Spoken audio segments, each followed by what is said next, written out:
एक ऐसी लड़की जो महज 21 साल की उम्र में राजनीतिक मंच पर चली और उस दौर के सबसे बड़े राजनीतिक हीरो की धज्जियां उड़ाकर वापस लौटी। एक ऐसी लड़की जिसका सपना था आईएएस की परीक्षा देकर एक सरकारी अफसर बनने का, लेकिन तकदीर ने उसे बना दिया देश के सबसे बड़े राज्य उत्तर प्रदेश की मुख्यमंत्री। एक ऐसी लड़की जो उत्तर प्रदेश की राजनीति में सबसे घिनौने गेस्ट हाउस की शिकार बनी, लेकिन फूट फूट कर बिखरने की बजाय उसने यूपी सरकार ही गिरा दी। ये कहानी है मायावती जी की, जिन्हें श्रीमती इंदिरा गांधी के बाद भारतीय राजनीति की दूसरी सबसे ताकतवर महिला राजनेता माना जाता है। साल था 1995। उत्तर प्रदेश में मुलायम सिंह यादव की सरकार गिरने की कगार पर पहुंच चुकी थी और दलित राजनीति की उभरती हुई आवाज मायावती उनके लिए बड़ी चुनौती बन गई थी। 2 जून को लखनऊ के एक गेस्ट हाउस में मायावती पर समाजवादी पार्टी के गुंडों ने हमला कर दिया। किसी तरह मायावती ने खुद को एक कमरे में बंद कर दिया, लेकिन दरवाजा पीट रहे सपा के कार्यकर्ता उन पर भद्दी गालियों और धमकियों की बौछार कर रहे थे। हालत इतनी खराब हो गई कि मायावती की जान खतरे में पड़ गई, लेकिन लखनऊ पुलिस के वरिष्ठ अधिकारी ओपी सिंह कोने में खड़े होकर सिगरेट का कच लगा रहे थे। मगर फिर कुछ ऐसा हुआ कि रातों रात यूपी सरकार गिर गई। तो क्या था गेस्ट हाउस कांड? क्यों इस घटना के बाद मायावती ने हमेशा के लिए साड़ी पहनना छोड़ दिया?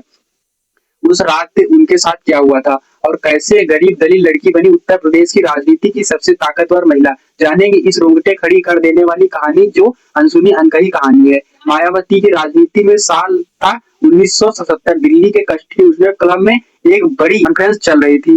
3 दिन तक चलने वाली इस मीटिंग का एजेंडा था जाति का वंश समाज के कैसे खत्म किया जाए। देश में जनता पार्टी की सरकार थी और मंच पर मौजूद थे उस दौर के सबसे बड़े समाजवादी नेता राजनारायण। ऐसे उभरते हुए नेता जिन्होंने रायबरेली में जाकर खुद प्रधानमंत्री इंदिरा गांधी को हराकर इतिहास रच दिया था। उनका नाम चाय की दुकान पर गूंजता था, भीड़ तालियां बजा रही थी। राजनारायण जोश में कह रहे थे, हरिजनों का उद्धार करना है, उन्हें समाज के मुख्य धारा में लाना है।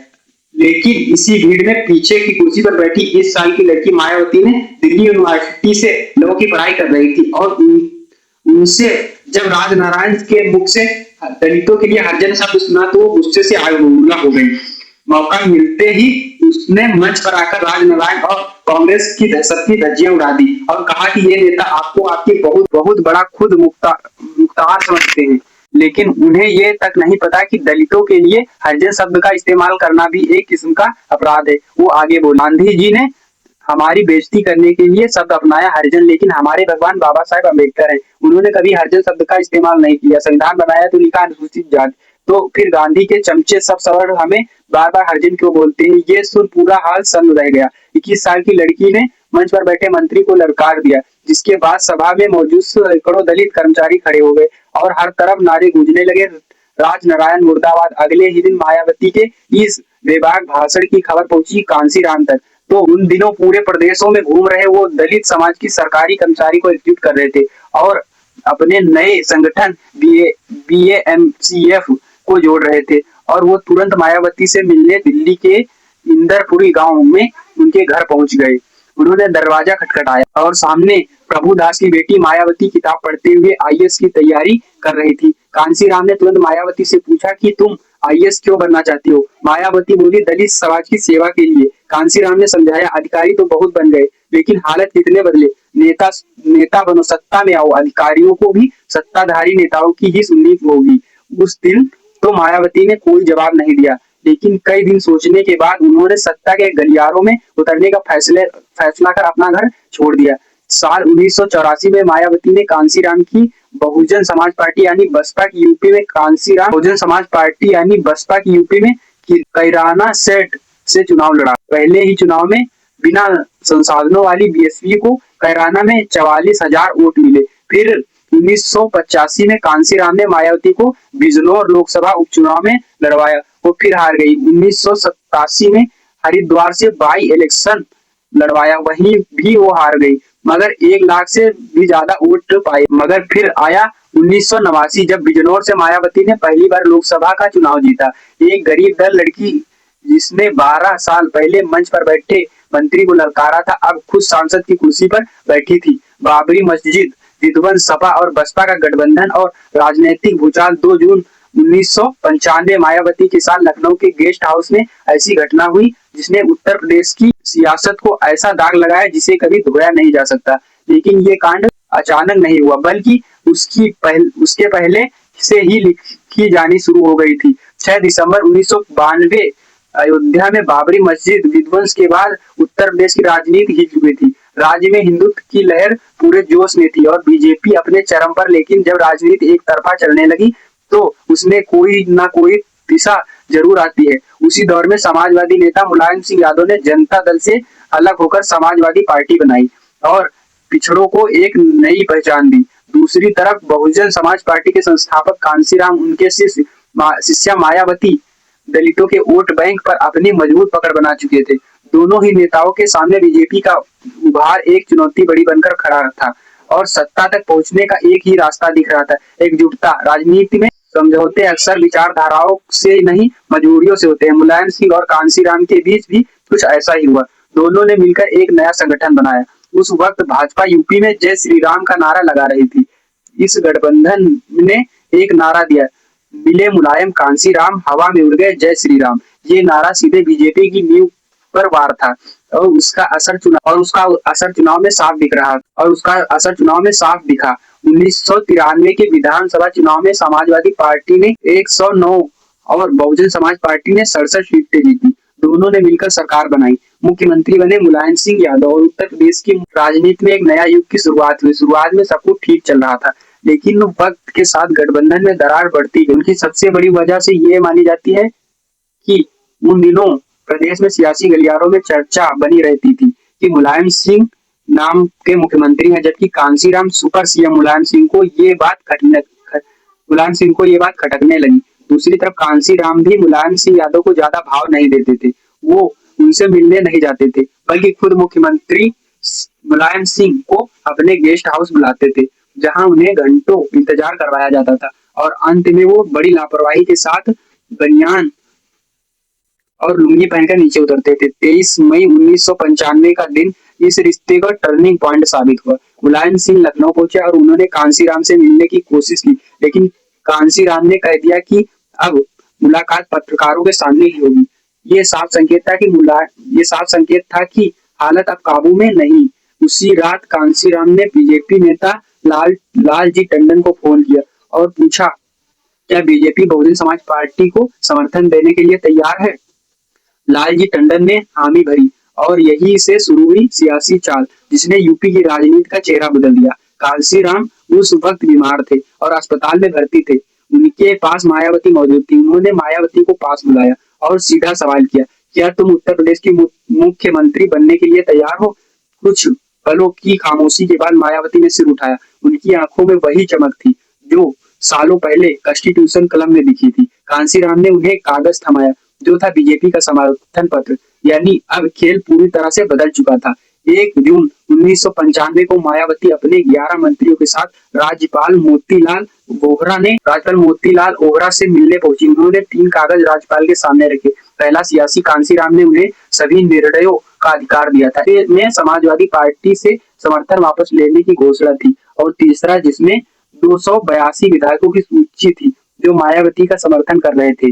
राज्यपाल ने फैसला अगले दिन तक के लिए टाल दिया, लेकिन मुलायम सिंह के खेमे में तूफान उठ चुका था। लखनऊ की सड़कों पर तनाव बढ़ने लगा। समाजवादी कार्यकर्ताओं के बीच गुस्सा था और सत्ता छीनने का डर भी। अखबारों की सुर्खियां चीख रही थी। मुलायम सिंह ने मुलायम सरकार से समर्थन वापस लिया। मायावती मुलायम सरकार से समर्थन वापस लिया। बीजेपी के साथ नया गठबंधन, चारों तरफ बेचैनी थी और माहौल में बारूद सी गंध वापस मिल गई थी। फिर आया 2 जून 1995 का वो काला धन जो उत्तर प्रदेश की राजनीति के सबसे काले उपाध्याय का गवाह बनने वाला था, गेस्ट हाउस कांड, जिसने यूपी की राजनीति का भविष्य बदल दिया। 2 जून को मायावती लखनऊ के एक स्टेट गेस्ट हाउस में बसपा विधायकों के साथ मीटिंग कर रही। सब जानते थे कि यहाँ सिर्फ एक बैठक नहीं, बल्कि सत्ता की नई कहानी लिखने की शुरुआत थी। तभी खबर आई बसपा के 12 विधायक राज बहादुर के नेतृत्व में समाजवादी पार्टी में शामिल हो गए। इस झटके से मायावती के खेमे में सन्नाटा छा गया, जबकि मुलायम सिंह यादव के चेहरे पर आत्मविश्वास लौट आया। उन्हें लगा कि अब सरकार बच जाएगी, लेकिन राजनीति में हर चाल के अपने अपने नियम होते। उस वक्त दल बदल कानून रहता था। सरकार गिरने से बचाने के लिए कम से कम 1/3 विधायकों का समर्थक होना चाहिए। यानी मुलायम सिंह का ये दांव भी खाली चला गया। सत्ता उनके हाथ से फिसल रही थी और यही डर सबसे खतरनाक साबित हुआ। मुलायम सिंह गुस्से में थे। कहा जाता है कि सत्ता जाते देख उन्होंने अपने समर्थकों को खुला आदेश दिया, जो भी हो मायावती के विधायकों को तोड़ दो, चाहे डरा कर धमका कर उसे उठा ले जाकर। ये आदेश आग की तरह फैला और कुछ ही देर सैकड़ों सपा समर्थक और बाहुबली लखनऊ के स्टेट गेस्ट हाउस की ओर बढ़ने लगे। भीड़ के हाथों में डंडे थे, चेहरे पर गुस्सा और नारे गूंज रहे थे, बसपा गद्दार है। उधर गेस्ट हाउस के अंदर मायावती अपने विधायकों के साथ मीटिंग में थी। किसी को अंदाजा नहीं था कि बाहर क्या होने वाला। करीब 4 बजे दरवाजे पर अचानक जोर जोर से धमाके होने लगे। बाहर से गालियां, जाति सूचक शब्दों और धमकियां सुनाई देने लगी। दरवाजा खोलो वरना हम तोड़ देंगे। मायावती और उनके विधायक डर गए। उन्होंने कॉन्फ्रेंस रूम का दरवाजा अंदर से बंद कर दिया, लेकिन भीड़ पागल हो चुकी थी। लकड़ी का वो दरवाजा ज्यादा देर तक नहीं टिक पाया। दांत घुसे, धक्का मुक्की, चीखे और सियासत की गंदगी सब एक साथ फट पड़ी। गेस्ट हाउस अब किसी राजनीतिक दफ्तर की तरह नहीं बल्कि युद्ध के मैदान की तरह लग रहा था।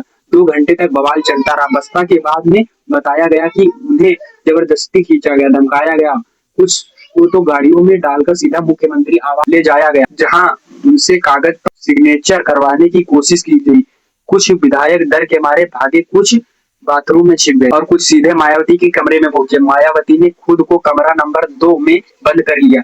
उनके साथ कुछ वफादार विधायक भी थे। दरवाजे के बाहर उन्मादी भीड़ थी, जो लगातार दरवाजा पीट रही थी, चिल्ला रहे थे और कह रहे थे, बाहर तुम्हें सबक सिखाएंगे। इस पूरी घटना के दौरान गेस्ट हाउस के बाहर पुलिस खड़ी थी, लेकिन मूक दर्शक बनी रही। वरिष्ठ पुलिस अधीक्षक ओपी सिंह वहीं कोने में सिगरेट का कंस लगा रहे थे, जैसे ये सब कोई फिल्म का सीन, क्योंकि उन्हें ऊपर से मुख्यमंत्री कार्यालय से आदेश था, कार्यवाही मत करना। ऊपर से ओपी सिंह मायावती के खिलाफ थे। पिछले कई दिनों से 2 बार उन्होंने उनका तबादला करवाया था, लेकिन कुछ अधिकारियों ने हिम्मत दिखाई। हजरतगंज के थानेदार विजय भूषण और एसएचओ सुभाष सिंह बघेल किसी तरह भीड़ को रोकने की कोशिश कर रहे थे।